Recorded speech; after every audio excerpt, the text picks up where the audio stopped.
One letter to friend. Dear Mr. Gallio, I am a lonely girl living at number 21 Chestnut Street. I wish for a friend, and I met you yesterday at the library's Make a Friend meeting. Listening to you introduce yourself, I thought your hobbies are like mine. I decided to write to you. I was the dark-haired girl who tripped over your foot. I am dead clumsy. Yours truly, Eleanor Miranda Parkinson. P.S. Do write soon. I long for a friend. Dear Miss Parkinson, I was surprised but glad to receive your letter. Yes, I do remember you, but you were gone in a flash. Perhaps you would be kind enough to send your picture. I shall send you mine, just in case. You did not speak of yourself at the meeting. Do you, like me, love skateboarding or enjoy novellas? Anyway, I am also looking for a friend. Your letter was most delightful. Sincerely, Howard Gallio. Dear Mr. Gallio, here I am writing again. To answer your question, I love novellas but dislike skateboarding. I am reading The Hobbit, even though I don't know whether it qualifies as a novella or not. Perhaps I should tell you a bit more about myself. I live with my parents and my little sister, Hattie. I am 12 and I will be 13 on March 15th. Yours, Eleanor Miranda Parkinson. P.S. It's dinner time, so I've gotta go. Here's my photo. Dear Miss Parkinson, I have not read The Hobbit before, but I think there's a copy in the attic. I might go and read it. It sounds most interesting. As for my birthday, I'll be 13 on February 24th. Mother's glad I've got a correspondent. She says I really ought to make a friend, but I usually prefer being alone. She suggests a meeting with you at the town park at 10 o'clock this Saturday. Would you come? Sincerely, Howard Gallio. Dear Howard, hopefully you don't mind being called Howard. Yesterday's meeting was really superb, although I think it would be even better if we met at the library. Thank you for paying for the ice creams. Would you like to come over for dinner on Friday? Mom says she would make us meatball spaghetti. Your friend, Eleanor M. Dear Miss Parkinson, Eleanor, I was unused to a sudden change in names. I'm afraid I have to have dinner at the Novel Reading Club, as it's their monthly meeting. Apologies, Howard Gallio. Dear Howard, sorry to hear that you couldn't come. On the upside, I might join the Novel Reading Club. Today, I was reading our family book. I was amazed to find that the Parkinsons were once aristocratic, but they lost all their money. Silly blokes. Do you have any special ancestors? Do tell me in your next letter. A waiting friend, Eleanor. P.S. I'm going on holiday next week.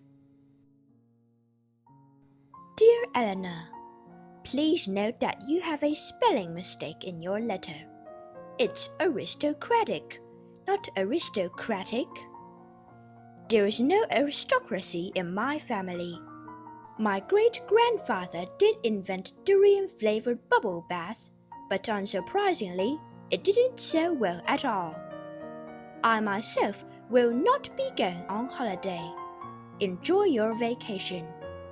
Best wishes, Howard. Dear Howard, I am at Ocean Resort. It's super great here. I love the slides. Having much fun. Eleanor. Howard Gallio, 28th Berry Street, pleasant town. Dear Eleanor, I am writing from home. Mother has invited neighbors to a tea party in the kitchen, and Dad has invited other neighbors to watch football in the living room. So I'm basically trapped in my own bedroom. What an annoyance! I can tell that my holiday is not as pleasant as yours. The beach on your postcard looks lovely. Enjoy your slides. Best wishes, Howard. Dear Howard, I'm back from my vacation. It's nice to be home. I'm tired of being in the same bed as Hattie. Dad took us fishing today. Hattie loves fishing on the edge of the lake. I just love Dad's snacks. I hope you have fun and are freed from your room. Your snack-eating friend, Eleanor. Dear Eleanor, I am pleased to say that I am freed from my room, but I have more news at that. There is a Valentine's party at Sapphire Ballroom this year. There's ballroom dancing at the party, so I could not go alone. Please come with me. Mother is planning another tea party that evening. I'll pick you up at 6 in the evening. We'll have dinner outside. We'll go home at 9. Sincerely, Howard. Dear Eleanor, always grateful for your wonderful dancing. That Valentine's party was the best I had, and Mother's tea party was long over when I got back. It was only this morning when I realized that the box of chocolate I intended to give to you were still at home. I will send them now. Gratefully, Howard. Dear Howard, why should you be grateful for my dancing when it was you who invited me? And the dinner that night was wonderful, and you paid. Also, the chocolates were a delight. My quite nosy sister Hattie threw a tantrum for not being invited to the ball, but she said later that it was worth sharing the chocks. Also gratefully, Eleanor. Dear Howard, an important day has come.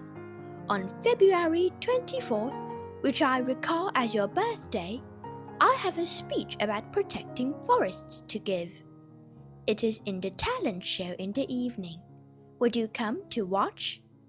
The show is in Pellistone Junior High, the Assembly Hall. See you, Eleanor. Dear Eleanor, unfortunately, as it is my birthday, my family have gotten the whole day planned out. In the evening, I will have to play party games until dinner time. However, I have heard that the talent show will be live on television. Hopefully, I will be able to watch your speech. Many regards, Howard. Dear Howard, I was quite sure my speech was a success, even though I didn't win the Best Show award. Did you see how the audience cheered at the end? I'm writing in my private treehouse because Dad's vacuuming the study, Mom's writing in the dining room, and Hattie's singing non-stop in the living room. I wish I didn't have siblings like you. Bye for now, Ella. Dear Howard, it is getting too rainy here for my family. Dad says he's fed up with Brilla walking to work. Mom says there's a town with excellent weather not far from here. That's bad news, I'm afraid. Last night I heard Dad and Mom talking about moving. I don't want to move. Ella. Dear Eleanor, indeed, the rainy season has come. My whole family is, as your dad calls it, Brilla walking.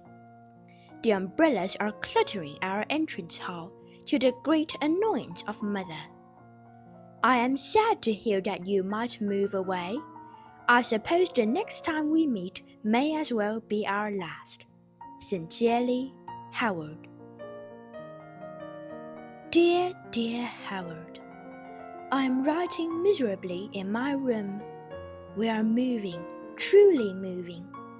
The selling of our house was incredibly quick. My family is packing.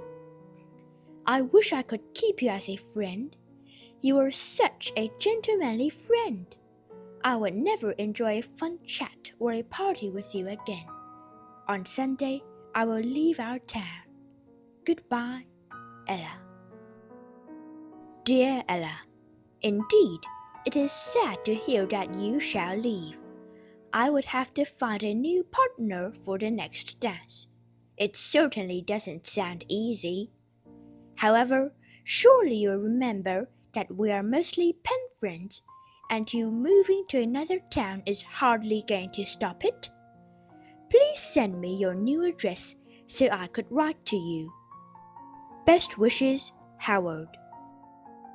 Dear Howard, after receiving your letter, I laughed out loud at my own foolishness.